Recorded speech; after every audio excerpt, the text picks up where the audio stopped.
Now, House Minority Whip Steve Scalise echoes those calls by McCarthy, and he's with us now to answer questions about Swalwell's ties to a suspected Chinese spy. Thanks so much for being with us, Congressman. I have a twofold question. The answer may be related. Why was Eric Swalwell, with so little experience and so soon early into his tenure as a congressman, appointed to the House Intel Committee, and why does he remain there now? Two very important questions that Speaker Pelosi needs to answer, because she herself put him on that committee. And as you mentioned, just in his second term, which is very early off in a career of a member of Congress. Most people wait years to get on that committee and have to have a lot of background in intelligence. We've had former CIA officers who serve in Congress that got on that committee. People who served in the military in intelligence are often the ones you put on that committee, because it's a very sought after committee. But to put somebody on that committee that had ties to a Chinese spy, it just boggles the mind. Did Speaker Pelosi know, by the way, about the tie to Fang, the Chinese spy, before she put him on the committee?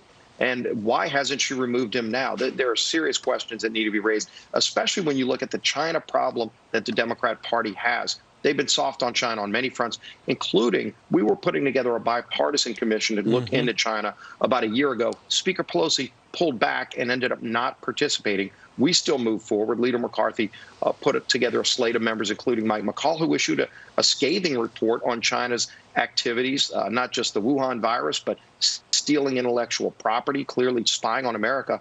Why is this guy still on the committee, and why won't Speaker Pelosi answer these real questions? Well, she hasn't said anything about it for a week, Congressman. And don't you think she's counting on the fact that, hey, no one's going to cover it? The New York Times hasn't put one drop of ink into this story at all. Is she just assuming this will blow past, he'll stay where he is? And he's known as a partisan bomb thrower, her guy in that committee.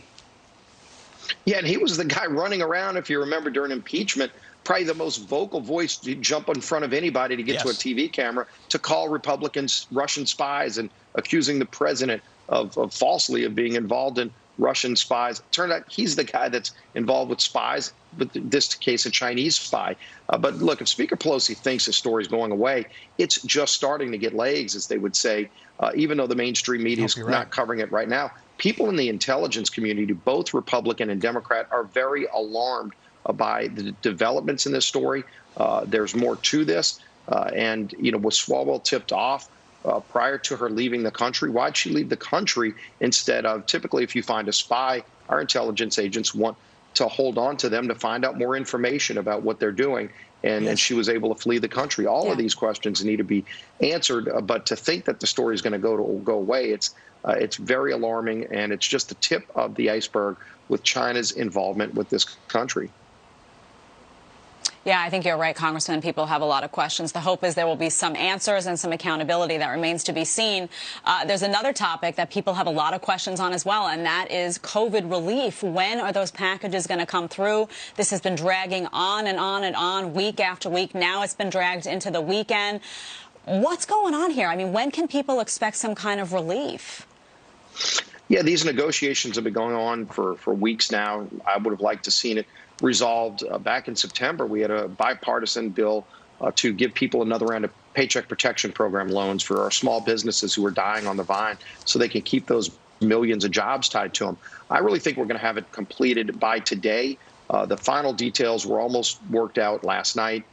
Today, I think you'll see it come together, and tomorrow we can vote on that package. So I'm very hopeful we'll get this voted on by the end of this weekend, and then that relief will be available to our small businesses and all of those families across this country who are still struggling starting Monday morning, hopefully.